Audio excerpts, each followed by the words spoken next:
Can your ChatGPT remember your dog's name? Mine can. Let me show you. Okie dokie, let's create a new chat and tell our dog's name to the OpenAI like this. Hey yo, my dog's name is Bonnie, like this. The Bonnie is Maltese, like this. Okay, cool. Now we can create another chat, and in this new chat we need to set our history type to global, like this. And now we can ask if the OpenAI remembers our dog's name, like this. Hey, do you remember my dog's name? Yes, it remembers, right? Bonnie. Okay, let's do another cool stuff. I changed my dog's name to Frankie now. Okay, cool. Now let's ask if it remembers the current name of our dog. But first we need to set our history type to global, like this. Do you know my current dog's name? Sorry, my dog's current name. Yes, your dog's current name is Frankie. So our ChatGPT has a global memory based on Supabase's vector database. But let me show you another situation that we can handle with this approach. In this chat, I asked ChatGPT to create blog posts about Jotai, Recoil, and Redux. And as you can see, we have exceeded our token size. As you may know, with the GPT 3.5 model, we have a 4,000 token size limit. If we exceed this limit, we will get error from the API. So we need to handle this situation. And also, you must add the response token size into this size limit. In our app, we have a limit for our responses, which is 1,000. So if you add the system prompt token size, the response token size, and the current chat token size, you shouldn't exceed the 4,000 token size limit. So in this chat, we have exceeded this limit. So we can handle this situation with the sliding window approach.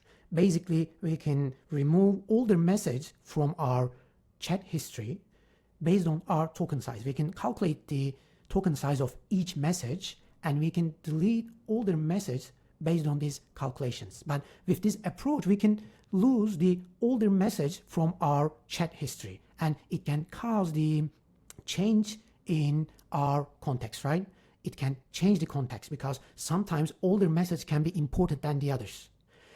In this app, we can fix this problem with our vector database and similarity search. For example, if we ask the OpenAI if it remembers our current tech stack. As you can see, this is the first message in our conversation. And most probably, we will lose this message with the sliding window approach. But let's ask in our app if it remembers our current tech stack. Do you remember my current tech stack? Yes, it remembers our current tech stack, and it's TypeScript, Next.js, and Supabase, because we provided this context with our similarity search based on our vector database.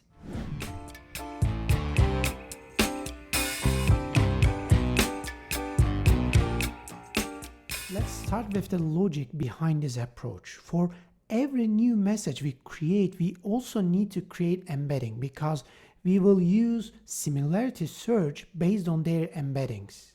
And after that, we need to check our history type.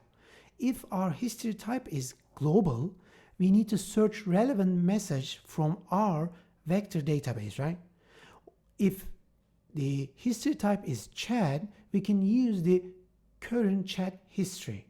But remember that if our token size is more than limit, we need to search our messages with the similarity search function again, because with the sliding window approach, we can lose older messages and the context, right?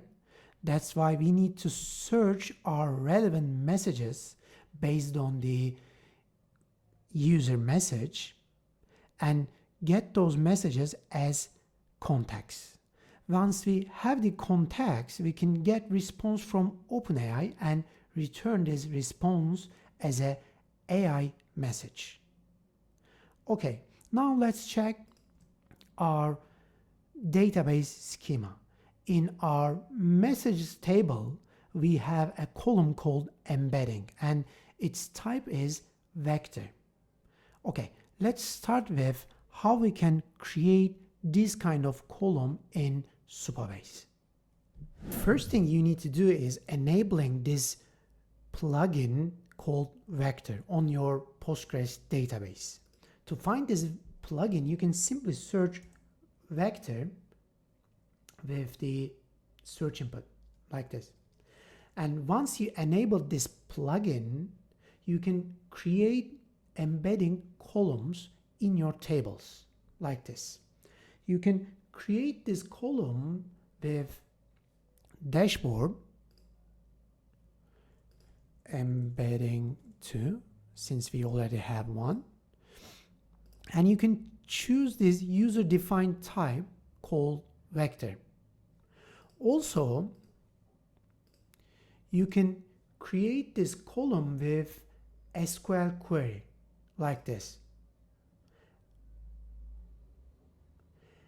And I already put this SQL query into our GitHub repo. You can get it from there.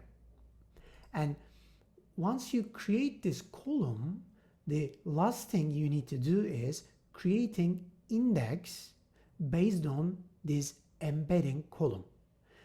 With this index, your queries will be much more faster because it will group our messages based on their meanings, semantic meanings based on their embedding. Okay, cool. Now we can start creating our logic to handle situations like global chat history or the situation that we exceeded our token limit.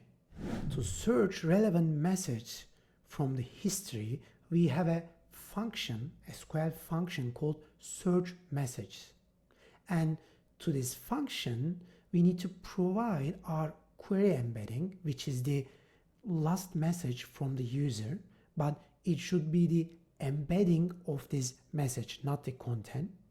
And also, we can define our similarity threshold, the match count, the owner ID, because we need to search message from the current user, right? And also the chat ID, but it's not required because sometimes we need to search globally, right? Not just for the current chat. And sometimes we need to search in the current chat only. Okay. And finally, we will return the rows which contains content, the message, the role, if it's a user message or AI message, the created at column, and index. This index is a column which contains unique number for each message based on their creation date. So with index, we can order messages based on their creation time. And in our function, we simply check if our message embedding and query embedding similarity is bigger than our similarity threshold. If it's bigger, we can order our messages based on their similarity and their index. And also we need to set our match count because we need to get only 3 or 5 messages. We cannot get whole messages from our chat history because we have already history from our current chat. We need to combine those messages together. Okay? Now let's check how we use this function in our application. First, let's check how we create embedding for our new messages. We have a simple API rule called embedding, and in this rule we pass our messages to create embeddings with OpenAI client, and as a model we use text embedding ADA because this is a cheaper and faster way to create embeddings for text content. Once we get our embeddings, we simply return those embeddings as a result. And in our add message handler, let me show you. Add message handler, we have a function called add message to Supabase. And before adding message to the Supabase, we need to get their embeddings by calling this API rule. And we need to pass our messages as well as our API key. And once we get the embeddings, we can pass these embedding with the other content of the message. Okay, cool. Now we can create message with embeddings. Now we need to find the situation that we use our search message function. Remember that we have two situations in app. The first situation is the global history type, right? In our app, let me show you. We have a atom that we hold our history type. It can be global or chat. If the history type is global, we need to run our logic, right? In the add message handler, we simply check if our history type is global. And if it's global, we need to run our history search message history function. To make this happen, we need to create another root handler called Supabase and history. In this root, we can run our function like this: supabase.rpc, the name of function and the arguments that we pass, like this. And if we have any data from this function, we can simply return this data as result. And once we get the result from this function, we can set this result as our previous context state. But before that, we need to sort this context based on their indexes, because we want to send those messages in a created at order. I mean, older messages should be on top of the array, in the beginning of array, and the current messages should be in the end of the array, because OpenAI can understand the order of those messages. For example, if we provide our dog's name in older messages, like my dog's name is Bonnie, but later that we can change the name of our dog, right? So we need to provide a way to understand those kind of things in our context.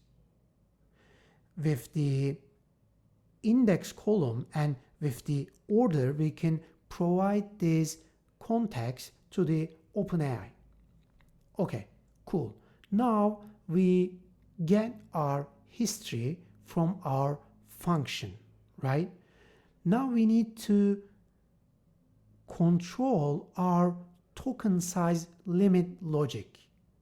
As you may remember, we had a limit like 4,000 tokens per request, right? Now we need to control this token size, since we have different things that we need to calculate as tokens, right? We have our messages, our system prompt, the response, and the history.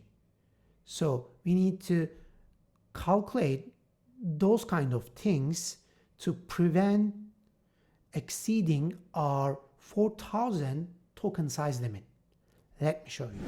To control our token size limit, we have an atom called token size limit atom. In this atom, we simply write our limit, and also we get our response limit from our advanced settings. Because to get response from OpenAI, you need to define your max tokens in your request. In our app, user can change this setting, so we need to get this setting from our state. And initially it's 1,000. And also we can calculate the system prompt token size.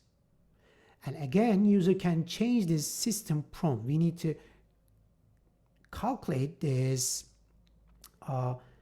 system prompt token size programmatically. And also, for the sake of this app, we put some static system prompt, and we need to calculate this one as well. And also I put some kind of buffer for the sake of this logic to prevent exceeding this limit. But in the future, I think that I need to find a proper solution rather than buffer. Also, we need to calculate our context token size, because we get our context with our search similarity function, right? We need to calculate this one as well. And in total, we need to exclude our system prompt token size, our buffer, our response limit, our context token size from our limit. And we can return our remaining token, and also remaining token for our current chat. This means that we need to calculate how many tokens left for our current chat, right? But before sending, we need to calculate our remaining token first. Once we calculate our remaining token with the current chat token size, we can understand if we are beyond the limit or not. But to calculate our remaining token for current chat, we shouldn't calculate the current chat token size, because we will decide how many token, we will decide how many messages we can get from our current chat based on the remaining token size. I know that it can be complicated from this video, but you can always check the source code to understand in a much more efficient way, right? Okay, cool. Now let's check our OpenAPI payload state. In our OpenAI payload atom, we simply control the payload that we pass into our request. In this atom, we get our current chat and the current token size limit state. And if the context is needed, like this, if the history type is global or the token size limit is beyond the limit, we need context, right? And for the UX purpose, we put empty message before sending our request to show thinking state to our users. First, we need to remove this empty message from our state. And now, if context is needed, first we need to get our context from our atom. You remember, right? We got our context from our search similarity function, and we set the context into state. Now we can get this context in this atom, and we can get the remaining token size for current chat. And based on our remaining token size, we can get message from our current chat message array by removing older message from our current chat, right? With this function, with this loop. And finally, we need to put our context into our last user message, like this: previous conversations context and the JSON stringify context, and also our last message from our user, right? Okay, cool. Now we can return our payload. And also in the system prompt that we have provided, we need to say that answer based on previous conversations if provided and if it's relevant. Now OpenAI can understand if it needs to answer those questions based on our context or not. Sometimes with our similarity search function, we can get messages, we can get irrelevant messages, right? It's a possibility. But OpenAI can understand if it's relevant or not based on the message that we get from our user. Okay, cool.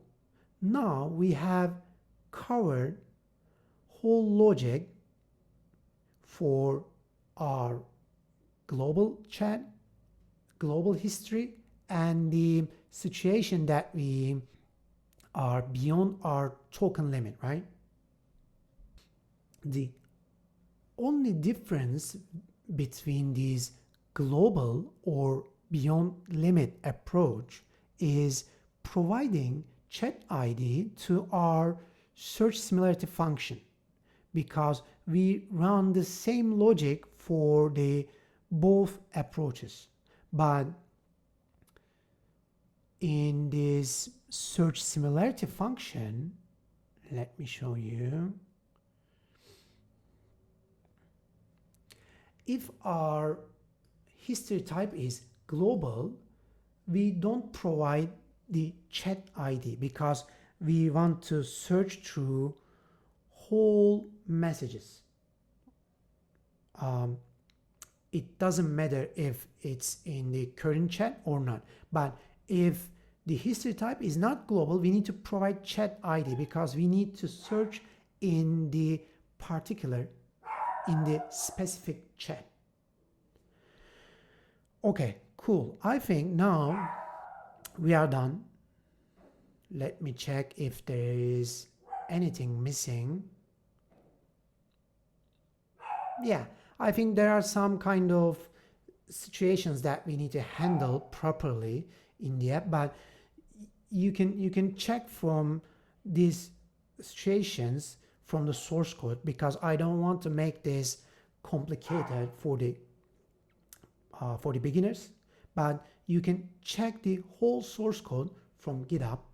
And if you like this video, please don't forget to subscribe my channel, and also you can follow the GitHub repo of this application because I will constantly add new features to this app, and you can use this app completely for free.